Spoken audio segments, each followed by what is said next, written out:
भक्तों, जरा शांत होकर सुनिए। आज मैं आपको ऐसा रहस्य बताने जा रहा हूं जिसे सुनकर आपके रोंगटे खड़े हो जाएंगे। हम सब जन्म और मौत के बारे में जानते हैं, पर क्या कभी आपने सोचा है कि जब इंसान मर जाता है, शरीर का अंत हो जाता है, शरीर मिट्टी में मिल जाता है, तो फिर आत्मा कहां जाती है? क्या उसे भी भूख लगती है? क्या आत्मा भी भोजन करती है? और अगर करती है तो कहां से, कैसे और कौन खिलाता है उसे?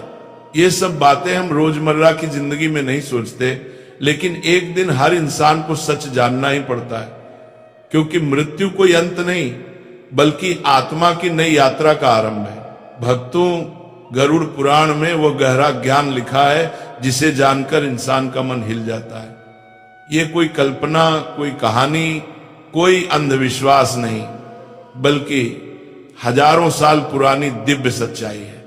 कहते हैं कि जो व्यक्ति इस ज्ञान को ध्यान से सुन ले, पूरी श्रद्धा से समझ ले, उसके पाप कटते हैं, उसके पितृ तृप्त होते हैं और उसके घर में सुख समृद्धि का दरवाजा खुलता है।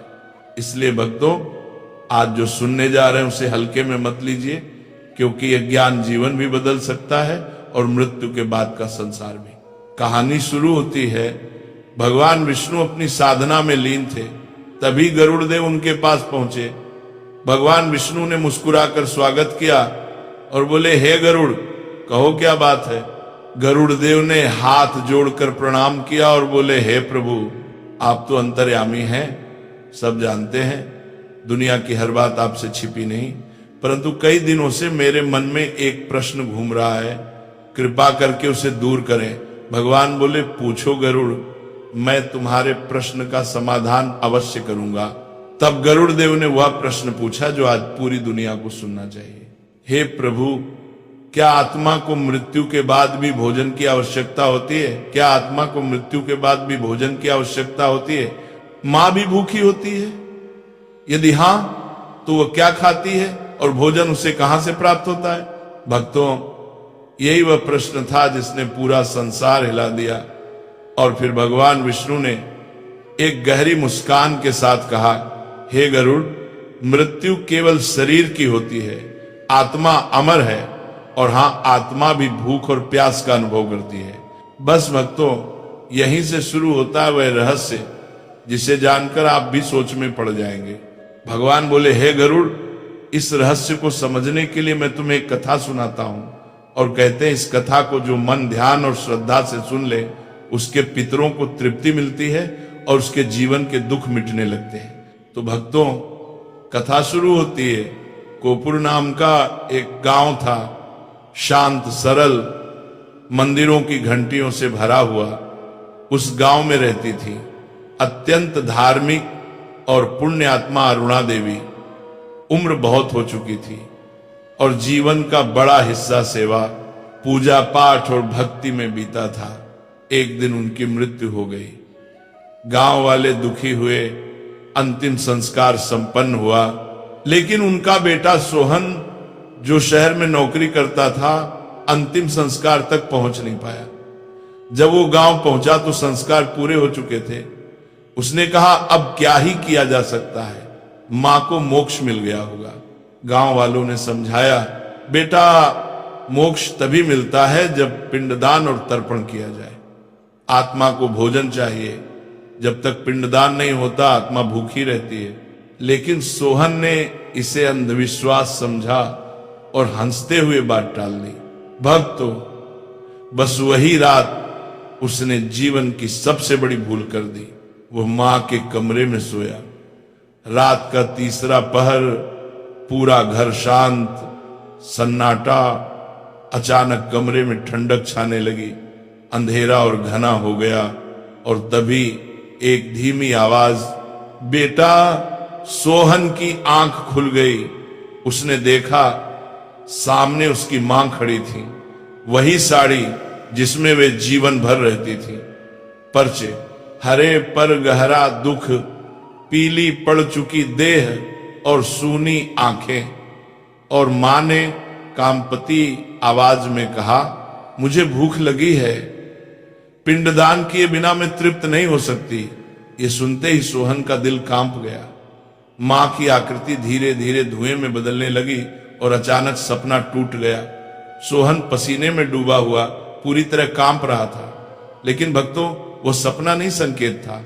सुबह गांव के पंडित घर आए और बोले, बेटा, तुम्हारे पिता ने भी जब तुम्हारे दादा के लिए पिंडदान नहीं किया था तब घर में अशांति होने लगी थी। तुम्हारी मां बहुत धार्मिक थी, इसलिए वो डरा भी नहीं रही, संकेत दे रही है। अभी भी समय है, उन्हें तृप्त करो। भक्तों, ये बात सुनकर सोहन के मन में पहली बार सवाल उठा, क्या आत्मा सच में भूखी होती है?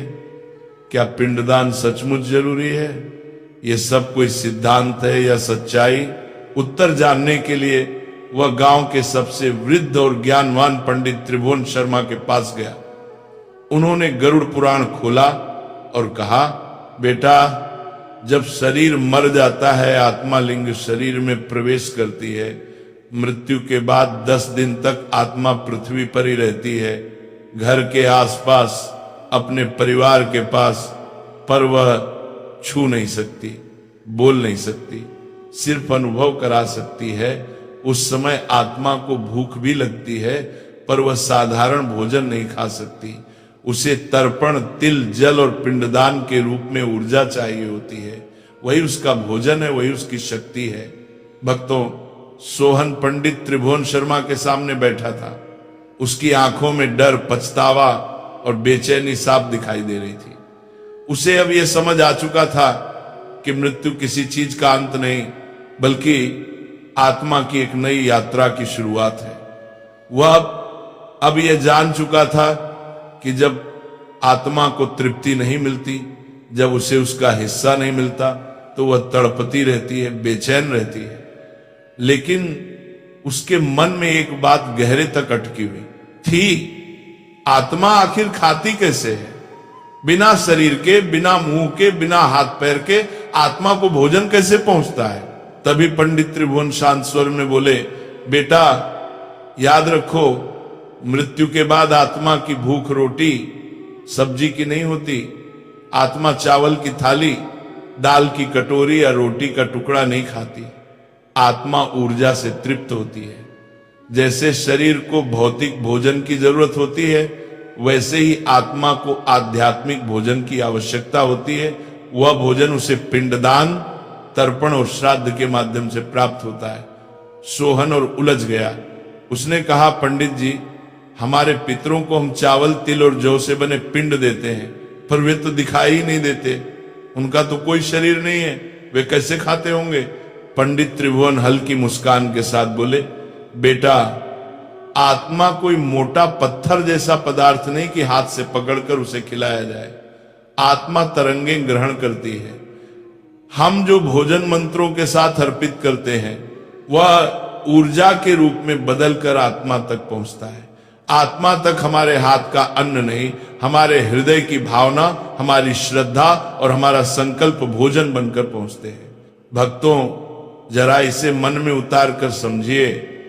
जब हम पिंडदान करते हैं, तिल और चावल से गोल आकार के पिंड बनाते हैं, उन पर जल, घी और दूध अर्पित करते हैं और साथ ही मंत्रों का उच्चारण करते हैं, तब क्या होता है? मंत्रों की ध्वनि, पानी की तरंगें, तिल और जौ की शक्ति, घी की शुद्धता और हमारे मन की श्रद्धा, यह सब मिलकर एक दिव्य सूक्ष्म ऊर्जा का रूप ले लेते हैं। यही ऊर्जा आत्मा के सूक्ष्म शरीर का भोजन बन जाती है। जितनी सच्ची भावना उतनी गहरी तृप्ति, जितनी श्रद्धा उतनी ज्यादा शांति। अब भक्तों, यहां एक और बड़ा प्रश्न खड़ा होता है, आत्मा तड़पती क्यों है? आत्मा भूखी क्यों पड़ती है? पंडित त्रिभुवन ने गहरी सांस लेकर कहा, बेटा, जब कोई इंसान मरता है, उसका शरीर पंचतत्व में मिल जाता है, पर उसकी आत्मा अपनी पुरानी भावनाएं, इच्छाएं, आदतें, लगाव और यादें लेकर ही यात्रा शुरू करती है। जिस घर में उसने जीवन बिताया, जिस परिवार से वह प्रेम करती थी, जिन लोगों के लिए वह चिंता किया करती थी, उन सबका मोह उसके साथ रहता है। उस समय आत्मा को शक्ति की, सहारे की, संबल की आवश्यकता होती है। जब अपने ही लोग पिंडदान, तर्पण और श्राद्ध से मुंह मोड़ लेते हैं, तब आत्मा कमजोर और भूखी अनुभूति करती है, और भूखी आत्मा को कभी सच्ची शांति नहीं मिलती। भक्तों, जरा कल्पना कीजिए, जिस माँ ने पूरी जिंदगी अपने बच्चों को खिलाया, उनके लिए दिन रात मेहनत की, भूखी रहकर उन्हें भोजन करवाया, अपने हिस्से का निवाला उन्हें दे दिया, अगर उसी माँ की मृत्यु के बाद उसका बेटा या बेटी ये कहकर बैठ जाए कि ये सब बेकार है, ये सब पाखंड है, और उसकी आत्मा को भूखी छोड़ दे, तो उससे बड़ा पाप क्या होगा? पंडित त्रिभुवन बोले, मृत्यु के बाद के पहले 10 दिन अत्यंत महत्वपूर्ण माने गए हैं। हर दिन आत्मा एक अलग अवस्था से गुजरती है।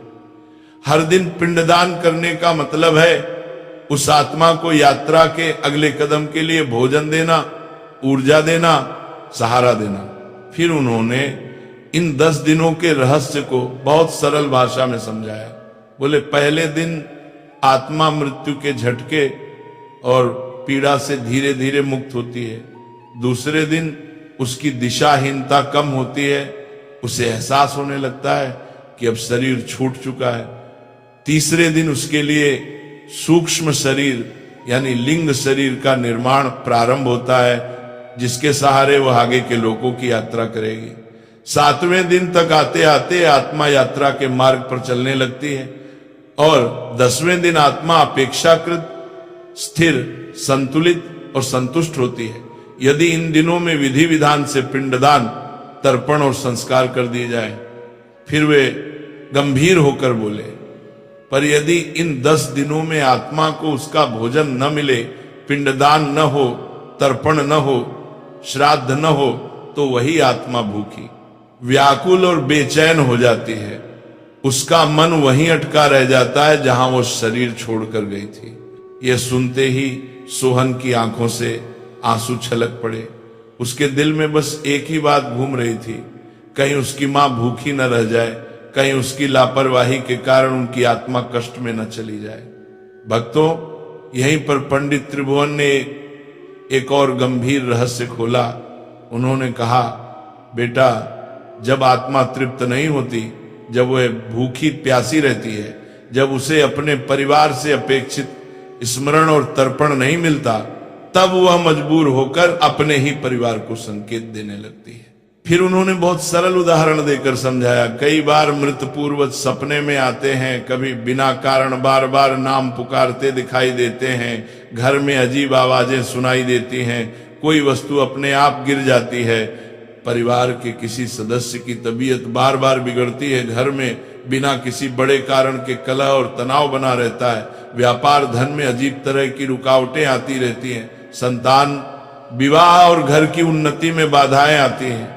ये सब केवल बदकिस्मती नहीं होते, कई बार ये आत्मा की पुकार होते हैं। ये डराने के लिए नहीं, जगाने के लिए होते हैं। आत्मा जैसे कहती है, मुझे मत भूलो, मुझे याद करो, मुझे तृप्त करो, मुझे शांति दो। भक्तों, ये बात हर बेटे, हर बेटी, हर भाई, हर बहन और हर इंसान को याद रखनी चाहिए कि जब तक माता पिता, दादा दादी, पितृजन इस दुनिया में हैं, तब तक उनकी सेवा शरीर की जरूरतों के अनुसार करनी चाहिए, और जब वे इस दुनिया से चले जाएं, तो उनका कर्ज सिर्फ तस्वीर पर माला चढ़ाने से नहीं उतरता, बल्कि उन्हें स्मरण करके श्रद्धा से तर्पण, पिंडदान और श्राद्ध करके ही उनका क्षण चुकाया जाता है। शरीर के रहते सेवा, शरीर के जाने के बाद श्रद्धा, यही सच्चा धर्म है, यही सच्चा पुत्र धर्म, सच्चा संतति धर्म है। सोहन ने कांपते हुए पूछा, पंडित जी, अगर पिंडदान समय पर न किया जाए, अगर तर्पण और श्राद्ध न किया जाए तो क्या होता है? पंडित की आवाज भारी हो गई। उन्होंने कहा, तब आत्मा प्रेत योनि को प्राप्त कर सकती है। प्रेत कौन होता है? प्रेत वह होता है जो गया भी नहीं और रुका भी नहीं। वो न पूरी तरह लोक से विदा हो पाता है, न ही नए लोक में प्रवेश कर पाता है, वह बीच में ही फंसा रहता है, भूखा, तड़पता हुआ, बेचैन, उसका मन मोह, भूख, क्रोध, पीड़ा और अधूरी इच्छाओं में उलझा रह जाता है। भक्तों, ये सुनकर सोहन की हालत और खराब हो गई। उसे अपनी मां की वह पीली उदास आकृति याद आ गई जो सपने में प्रकट होकर कह रही थी, मुझे भूख लगी है। उसे लगा जैसे उसकी भूल, उसकी लापरवाही, उसकी अज्ञानता के कारण उसकी मां कष्ट में होंगी। उसका गला भर आया, शरीर कांपने लगा और उसने दृढ़ स्वर में कहा, पंडित जी, मैं अपनी मां को कभी भूखा नहीं रहने दूंगा। चाहे जो करना पड़े, मैं विधि पूर्वक पिंडदान करूंगा। मैं अपना कर्तव्य पूरा करूंगा। भक्तों, जब इंसान के भीतर यह संकल्प जाग जाता है कि मैं अपने पितरों को भूखा नहीं रखूंगा, मैं उन्हें तृप्त करूंगा, उन्हें सम्मान दूंगा, तो वहीं से पिंडदान का महान रहस्य शुरू होता है। आत्मा और जीवित परिवार के बीच जो अदृश्य रिश्ता है, वह इन कर्मों से जुड़कर और भी गहरा और भी पवित्र हो जाता है। यहीं से आगे की कथा में पिंडदान की विधि, उसमें लगने वाली वस्तुओं की महत्ता और श्राद्ध व पितृ पक्ष के गहरे रहस्य खुलते हैं। भक्तों, जहां सोहन ने मन ही मन ये ठान लिया था कि वह अपनी मां को कभी भूखा नहीं रहने देगा और विधि विधान से पिंडदान करेगा, अगले ही दिन गांव में संदेश भेजा गया, ब्राह्मणों को न्योता दिया आ गया, घर के आंगन को लीपा पोता गया। जैसे किसी बड़े शुभ कार्य की तैयारी होती है, वैसी पवित्रता पूरे घर में छा गई। सुबह सुबह स्नान करके सोहन ने साफ धोती पहनी, मां की तस्वीर के सामने दीपक जलाया, हाथ जोड़कर बोला, मां, आज मैं तुम्हारे लिए पहला सच्चा भोजन तैयार कर रहा हूं, जिसे मेरे हाथ नहीं, मेरी भावना तुम्हें अर्पित करेगी। आंगन में कुश का आसन बिछाया गया, एक स्थान पर गंगा जल, तिल, जौ, चावल, घी और दूध रखा गया। पंडित त्रिभुवन ने शांति मंत्रों से शुरुआत की और बोले, बेटा, ध्यान से देखो, आज जो कुछ तुम कर रहे हो, ये सिर्फ तुम्हारी मां के लिए नहीं, तुम्हारे पूरे वंश के लिए ऊर्जा बनकर जाएगा। ये पिंडदान केवल एक क्रिया नहीं, ये तुम्हारे और तुम्हारे पितरों के बीच अदृश्य सेतु है। उन्होंने सोहन के हाथों से तिल और चावल मिलवाए, थोड़ा सा घी और दूध मिलाकर गोल गोल पिंड बनवाया। जब वह मिट्टी की तरह गीला अन्न सोहन के हाथों में था, तो उसे ऐसा लगा जैसे वह बचपन में वापस चला गया हो, जब उसकी मां उसे अपने हाथों से लड्डू बनाकर खिलाती थी। अब वही बेटा अपनी मां की आत्मा के लिए भोजन का लड्डू बना रहा था। पंडित जी बोले, देख बेटा, पिंड का गोलाकार स्वरूप ये दर्शाता है कि आत्मा की यात्रा अनंत है, उसका कोई अंत नहीं। इस रूप में तिल, जौ, चावल, घी, दूध और जल मिलकर एक ऐसा अन्न बनाते हैं जो सूक्ष्म रूप में तुम्हारी मां के लिंग शरीर तक पहुंचेगा। फिर मंत्रों की ध्वनि के बीच सोहन ने पिंड अर्पित किया और पंडित जी के पीछे पीछे बोलता गया, इदम पिंडम, इदम जलम, इदम तिला, इदम मातृदेव्य स्वधा नमः। भक्तों, यह शब्द केवल संस्कृत के वाक्य नहीं थे, यह बेटे की पुकार थी। मां, जहां भी हो, यह मेरा प्रेम है, इसे स्वीकार करो। जैसे जैसे एक एक पिंड अर्पित होता गया, सोहन के अंदर का बोझ हल्का होता गया। आंखों से आंसू गालों पर बहते रहे, मगर दिल के भीतर एक अनकही शांति उतरने लगी। पंडित त्रिभुवन ने समझाया, बेटा, मृत्यु के बाद के 10 दिनों में जो जो कर्म हम करते हैं, वे आत्मा के लिए विश्रामालय और भोजनालय का काम करते हैं। जैसे कोई यात्री लंबी यात्रा पर निकलता है तो बीच बीच में ढाबों पर रुककर खाना खाता है, पानी पीता है, फिर आगे बढ़ता है, वैसे ही ये पिंडदान आत्मा के लिए मार्ग में ठहराव और आहार दोनों है। पहले दिन मृत्यु की पीड़ा से मुक्ति, तीसरे दिन सूक्ष्म शरीर की मजबूती, 7वें दिन मार्ग की स्पष्टता और 10वें दिन आत्मा की स्थिरता, ये सब इन पिंडों के माध्यम से ही होता है। उन्होंने तिल की अहमियत बताते हुए कहा, तिल नकारात्मक ऊर्जा को सोखते हैं, जल भावनाओं का माध्यम है, मंत्र शब्द की शक्ति है और तुम्हारी श्रद्धा सबको एक धागे में पिरो देती है। जब तुम प्रेम से पिंड अर्पित करते हो तो वही प्रेम ऊर्जा बनकर तुम्हारी मां तक पहुंचता है और उनकी भूख शांत करती है। पिंडदान पूरा होते ही वातावरण बदल गया। हवा जैसे कुछ क्षण के लिए स्थिर हो गई, पक्षियों की आवाज धीमी पड़ गई और सोहन ने भीतर ही भीतर एक अदृश्य स्पर्श महसूस किया। उसे लगा जैसे कोई सिर पर हाथ फेर कर कह रहा हो, अब मैं ठीक हूं बेटा। उसी क्षण उसकी आंखों के सामने मां की हल्की सी मुस्कान उभर आई, जैसे उनकी तड़प कम हो गई हो। पर कहानी यही खत्म नहीं होती भक्तों, यहीं से अगला अध्याय शुरू होता है। शाम के समय जब सब लोग चले गए, घर में शांति छा गई, तो सोहन ने धीरे से पूछा, पंडित जी क्या अब मां को पूर्ण शांति मिल गई? पंडित त्रिभुवन का चेहरा गंभीर हो गया। बोले, बेटा पिंडदान बहुत बड़ा और पहला कदम है, पर यह यात्रा का अंत नहीं, आरंभ है। यदि आगे तर्पण और श्राद्ध न किए जाएं, यदि वर्ष भर में पितरों का स्मरण न हो, तो आत्मा फिर से पुराने दुख, भूख और मोह की ओर खींच सकती है। पिंडदान आत्मा के लिए पहला भोजन है, तर्पण और श्राद्ध आगे की पूरी यात्रा की राशन व्यवस्था है। सोहन ने घबराकर पूछा, तो क्या सिर्फ पिंडदान से ही काम नहीं चलता? क्या मां फिर से अधूरी रह सकती हैं? पंडित जी बोले, देख बेटा, मान लो किसी भूखे को तुमने एक बार भरपेट भोजन करा दिया, पर फिर कई दिनों तक उसका हाल ही न पूछा, तो क्या वह हमेशा तृप्त रहेगा? प्यासे को एक बार पानी मिल जाए ये अच्छा है, पर उसे रोज पानी चाहिए। ठीक वैसे ही पिंडदान आत्मा की तत्काल भूख मिटाता है, पर वार्षिक श्राद्ध और तर्पण उसकी दीर्घकालीन तृप्ति का माध्यम है। अगर यह क्रम टूट जाए तो आत्मा फिर से बेचैन हो सकती है।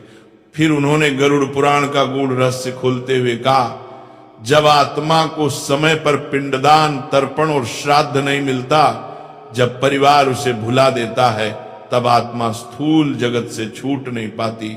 उसकी स्मृतियां, उसका मोह, उसका क्रोध, उसकी भूख, ये सब मिलकर उसे बांध लेते हैं। वह किसी न किसी रूप में वापस अपने ही घर के आसपास मंडराती रहती है, कभी स्वप्न में, कभी अनजानी घबराहट में, कभी घर के वातावरण की भारीपन में, कभी अचानक होने वाले झगड़ों में यह सब प्रकट होने लगता है। इसे शास्त्रों ने पितृदोष कहा है। सोहन ने कांपते हुए पूछा, क्या मेरी मां भी प्रेत बन सकती थी?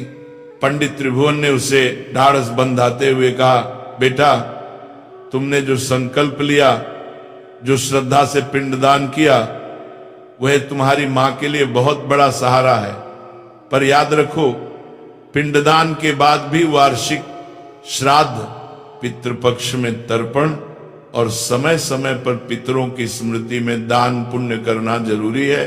इससे आत्मा को दो बातें मिलती हैं, एक तृप्ति, दूसरा सम्मान। जब हम श्राद्ध में ब्राह्मणों को भोजन कराते हैं, गौ, जीव जंतुओं, गरीबों को अन्न देते हैं, तो वह भोजन प्रतीकात्मक रूप से हमारे पितरों तक ऊर्जा बनकर पहुंचता है। ब्राह्मण की थाली में रखाने वाला केवल इंसान नहीं, पितृ भी ग्रहण करते हैं। अतिथि की थाली में परोसा गया अन्न केवल पेट नहीं भरता, किसी अदृश्य आत्मा की भूख भी शांत करता है। अब त्रिलोचन महात्मा की भूमिका शुरू होती है। सोहन अपनी गहरी जिज्ञासा लेकर पुण्य नगरी पहुंचता है, जहां एक महान तपस्वी और गरुड़ पुराण के रसिक ज्ञानी विराजमान थे, जिनका नाम त्रिलोचन रस्य था। सोहन उनके चरणों में गिर पड़ा और बोला, गुरुदेव, मैं जानना चाहता हूं कि क्या आत्मा वास्तव में भोजन करती है? यदि हां तो कैसे? मेरा मन इस प्रश्न में उलझा हुआ है। त्रिलोचन ऋषि ने करुणा से भरी दृष्टि से उसे देखा और बोले, वत्स, गरुड़ पुराण में स्वयं भगवान विष्णु ने गरुड़ से कहा है, देहम विहीनोपि जीवो न त्यजति भोजनाभिलाषाम, अर्थात शरीर छूट जाने पर भी जीवात्मा भोजन की इच्छा नहीं त्यागती। आत्मा लिंग शरीर में विचरण करती है, जो भौतिक अन्न नहीं खा सकता, पर ऊर्जा के रूप में अन्न की तरंगे, श्रद्धा की शक्ति और मंत्रों की ध्वनि ग्रहण कर सकता है। यही आत्मा का असली भोजन है। और ग्रहण कर दर्शक का, फिर वे आगे बोले, आत्मा को भोजन 3 मुख्य मार्गों से मिलता है। पहला पिंडदान, दूसरा तर्पण और तीसरा श्राद्ध भोज। पिंडदान में चावल, तिल, जौ, घी, दूध, कुश और जल से बना गोलाकार पिंड बनाकर मंत्रों के साथ पितरों को अर्पित किया जाता है। ये आत्मा के लिंग शरीर के लिए ऊर्जा, भोजन और मार्ग का साधन बनता है। तर्पण में तिल और जल के साथ स्वधा नाम से पितरों का आह्वान करके उन्हें संतोष दान किया जाता है। यह आत्मा की प्यास बुझाता है, उसकी तृष्णा शांत करता है। और श्राद्ध भोज में हम ब्राह्मणों को, संतों को और जरूरतमंदों को आदर पूर्वक भोजन कराते हैं। यह केवल सामाजिक रस्म नहीं बल्कि आत्माओं के लिए प्रतीकात्मक अन्नदान है।